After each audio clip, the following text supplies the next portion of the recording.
We start with breaking news tonight. The entire city of Ola forced out by fire and smoke. Good evening, I'm Kevin Kelly. More than 1,200 people live in the Yell County community. Here's the information that we have at this point. The fire is actually taking place near Highway 10, which is between Ola and Britta. Again, 1,200 people told to leave voluntarily. Now, firefighters are doing everything they can to attack this fire, from both the ground and the sky. Right now, we're told more than 110 acres have burned. That's according to the Arkansas Forestry Commission, and that 50% of it is contained. This is video that was sent in just a short time ago showing you just how intense this fire is. Black smoke, typically not a good sign, but according to firefighters, no structures are being threatened, no homes have been destroyed, and no injuries have been reported. The big concern right now is the wind out there. They fear that if these flames jump Highway 10, directly in its path is a fireworks warehouse. If the flames reach that warehouse, we could have an entirely different story on our hands. But firefighters are doing everything they can. Again, 50% contained at this point. Firefighters have scheduled a press conference at 5:30. And Fox 16's Kelly Dudzik has been covering this, and she just got some additional new information. She joins us live from the scene and a different vantage point. Kelly? Well, Kevin, right now we thought we were going to have to move. The sheriff was nice enough to allow us to stay here, and he actually joins us live right now. Sheriff Bill Gilkey from Yell County. We thought we had the fire 50% contained, and now what are you thinking? Well, the reports that I'm getting now from the Forestry Commission is that we do not have containment of the fire. It's spreading rapidly in a northeasterly direction. We have instituted a mandatory evacuation of all residents along Highway 10 between the city of Ola and the Berta community that's at the Yell-Perry County line on Highway 10. So the wind not being your friend right now? The wind has definitely not been our friend all day long.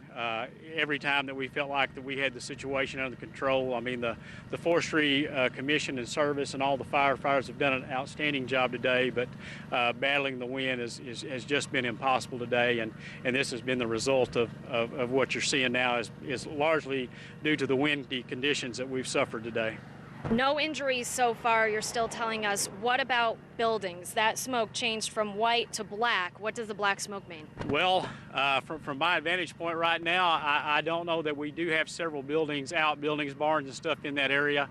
To my knowledge, we've not had, any structures damaged. We have had some threatened, but there are structures in that area. And as you said, the black smoke just went up, so right now I'm not sure.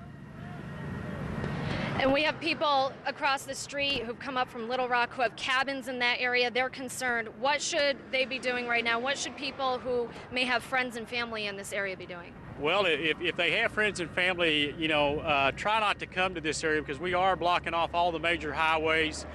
We have part of Highway 7 closed down. We've had it closed down most of the afternoon. We're now closing down Highway 10 from Ola to the Yell-Perry County line. Try to make a phone call. Maybe they have somebody in the area that may have knowledge of what's going on up here and let them know if their property's safe. But we ask that at this time not to come up here in this area. Thank you, Sheriff, for joining us and taking time out of your day to fill us in on the latest information. We appreciate it. We also want to let you know that if you are evacuated, there is a shelter set up, and that is at the Two Rivers High School. That's east of Plainview. There's also a press conference happening right now. We're hoping to get there at some point, find out the latest information. But the sheriff just told me this is it. This is the press conference. We got the word straight from him. Live in Ola, Kelly Dudzik, Fox 16 News. And Kelly, as we look behind you, we see just how big of a wall of smoke we're talking about. Are the flames close to maybe possibly jumping over that road behind you? Are you on Highway 10 right now? I am on Highway 10 right now, Kevin. Let me ask the sheriff. Sheriff, are the flames close to jumping Highway 10? Kevin Kelly is wondering. Right now, the actual fire is probably about a half mile from the highway, but it is moving in a direction that could at some point be, right here, beside us. So. And there's also that fireworks stand. There's a timber lot across the street. Are those concerning you right now? Those are a concern, you know, if the fire does continue in a northerly pattern. But we've got fire crews from all over Yell County here that's assisting, and we feel like that we'll be prepared to, you know, protect those structures if need be. There you go, Kevin. And real quick, Kelly, in terms of the mandatory evacuations, when we talked to you at 5, it was voluntary, but as the sheriff just said, it's mandatory. Right. Are deputies going door to door telling people to get out? I know that the evacuations along Highway 10, Kevin, are mandatory. I believe some other evacuations for the city of Ola are not mandatory at this hour. Let me find out. Are sheriff's deputies going door to door, Sheriff? Yes, they are going to door, and every evacuation attempt on Highway 10 east of Ola is mandatory at this time. There you go. They All are right. going door to door. A lot of information, and obviously this story is going to change by the minute, especially with the conditions that you're experiencing and seeing firsthand. So if anything changes, Kelly, be sure to get back on the horn, let us know ASAP, and we'll put you back live on the air, of course. Kelly? We will, Kevin, and we may have to move at any moment. As soon as the sheriff says we have to get out of here because it's too dangerous, we will be getting out of here. Yeah, very familiar with that situation, and that is just the case that that might evolve. But we'll keep monitoring that. Kelly Dudzik talking with the sheriff there, providing us with really firsthand great information about this wildfire. They do not have it contained. It's moving in a northeasterly direction. Mandatory evacuations on Highway 10 between Ola and Berta. And the wind, as the sheriff said, just been impossible to fight. We'll continue to follow this for you and bring you updates as soon as we have additional information. You're watching Fox 16 News at 5:30, covering Conway, Malvern, Little Rock, and all of Central Arkansas.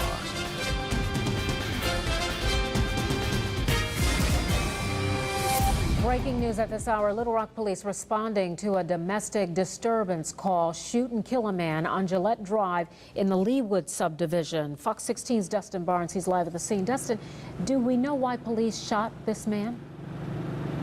Yeah, Donna, we don't know why they shot the man right now, but Sergeant Cassandra Davis with the Little Rock Police Department tells me that the officers would not shoot. They were trained to not shoot unless they felt threatened. Now, let me take a step out of the way and just show you. It's a pretty active scene here. Police are still investigating on the scene here after a disturbance call that they got. This is on the corner of Leewood and Gillette Drive.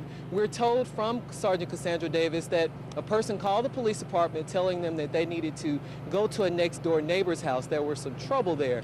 When police got there, they found a man and a woman. We don't know the relationship between that man and that woman. We're told that when they got there was a verbal altercation that ensued between the man and the two police officers that responded. There was some type of verbal altercation, and then the officers had to shoot. But we don't know exactly was the man armed or not, or what exactly took place that the police had to shoot.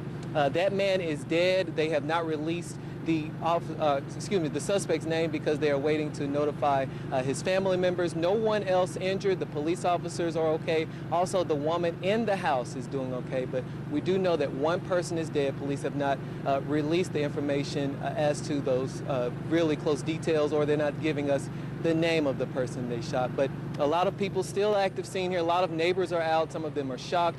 Of course, some of them are finding this as they're coming home from their Friday afternoon commute, headed home for the weekend. Again, one person is dead. Police have not released the information as to his name. We'll have more on this later on tonight on Fox 16 News at 9 and 10. Live in Little Rock, Dustin Barnes, Fox 16 News. Okay, real fast. I know you're still collecting a lot of information as an active scene, but have they had problems at that address before? Were you able to ask that question? We did ask that question to Sergeant Cassandra Davis. She told me that they have not, she would have to go back and look and see if they had some problems at this address. So right now, we don't know that information just yet. Okay, all right, Dustin Barnes, thanks for the update. Right now, we want to take you back to this breaking news story that we have been following. During Fox 16 News at 10, Katherine Johnson was in the process of interviewing the mayor of Gold, Ernest Nash, when out of nowhere, a car pulls up and people get out. At that point in time, we lost the signal, but we do have the video, and we want to play it for you right now. Do it. I kind of knew that you do this. You know, you're good at doing lies. Now, the same way you came over to get his statement, you could have came and got the truth. Now the truth is, Ernest Nash came up to These Exxon. are the people right here that attacked me. This one right here. She was there. She was there. She was there. She was there, and this one was there also. This one was there also. Like I said, This one was there also. wait a minute. Don't manhandle me. What? I'm listening. Don't manhandle me. Let's go around this corner right quick. Okay, let me say my statement. Let's go around this corner right quick. Okay, don't manhandle me. Boy, the state needs to take over Gould. You getting this? Let the state take over Gould.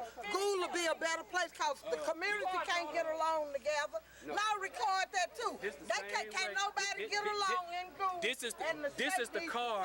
This is the car that the person was driving that hit me with the weapon. The one that was driving that hit me with the weapon was driving this vehicle right here.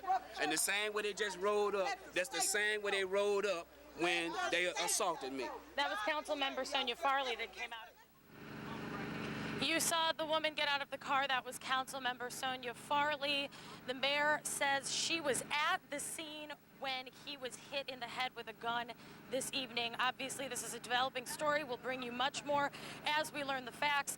Right now, state police are still investigating. They tell me no arrests have been made yet. Live in Gould, Catherine Johnson, Fox 16 News. Well, they did take someone into My custody. goodness. All right, Catherine, My I'm glad goodness. you're safe. Yes. We'll continue to follow this. But, Wow. boy, talk about dramatics in Gould.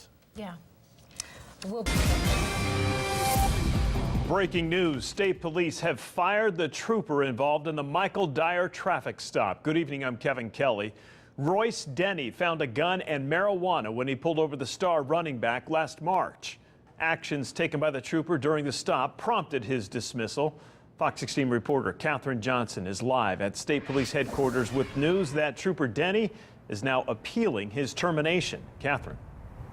Kevin, we reached out to Denny for comment. We haven't had any luck with that yet, but what we do have is a stack of complaints filed by both citizens and fellow troopers against the officer dating all the way back to 2001. We also have his letter of termination here, in which the commission states they had no choice but to fire Denny. This traffic stop has cost Corporal Royce Denny his job. In information gathered via the Freedom of Information Act, Fox 16 has learned Denny was terminated for poor judgment after he pulled over star running back Michael Dyer. I really don't want to tell him about this because of NCAA crap. During the recorded March 10th stop, state police claimed Denny violated department policy by turning off his in-car camera. Dyer was pulled over for speeding, and the trooper wrote him a ticket for driving 96 miles an hour in a 70-mile-per-hour zone. But Denny also discovered marijuana and a gun in Dyer's car, but offered to turn the matter over to Dyer's Arkansas State coach rather than take him to jail. And what about call coach at? I bet you I can get his number pretty quick. I'm not against it either. Maybe he could punish him instead of me punishing you. In Denny's termination letter, State Police Colonel J.R. Howard concluded Denny confiscated the weapon without legal justification and wrongly disposed of potential drug evidence. You want me to hold that for you? I ain't saying keep it. I mean, we'll get together some other time and you can have it back after me and Coach talk. Denny immediately filed an appeal to his termination. The state police commissioners meet next on August 8th and could discuss scheduling a hearing to Denny's appeal. The letter of termination also notes plenty of citizen complaints against the officer, including one where he asks a woman for sex. We'll have more on these complaints coming up on Fox 16 News at 9 and 10. Right now, live at State Police Headquarters, Catherine Johnson, Fox 16 News. Catherine, after going over the complaints filed against Trooper Denny, as well as the termination letter written by Colonel Howard, two things really kind of stand out to me. First, the Command Staff Review Board unanimously found he violated the 3 rules of which you mentioned in your story. And the second thing is that I noticed that the complaint itself was filed by someone within the department in terms of the Dyer case. Kevin, Denny did have a written statement to state police in which he admits to turning off his camera during that traffic stop. He says he shut it off so he could talk to Michael Dyer about his future football career and how this traffic stop would affect it. That could have affected the commissioner's decision when it came to his termination. As far as the complaint filed by his officer, I have in my hand multiple complaints filed by fellow troopers here at State Police Headquarters. We'll hash those out coming up tonight. Look forward to it. Catherine Johnson reporting live from State Police Headquarters. Here's the Fox 16 bottom line. The traffic stop took place in White County March 10th. Dyer was fined $175 for the 96-mile-per-hour speeding infraction. ASU coach Gus Malzahn said he knew about the traffic stop but did not know about the drugs until last week. He dismissed Dyer from the team the next day.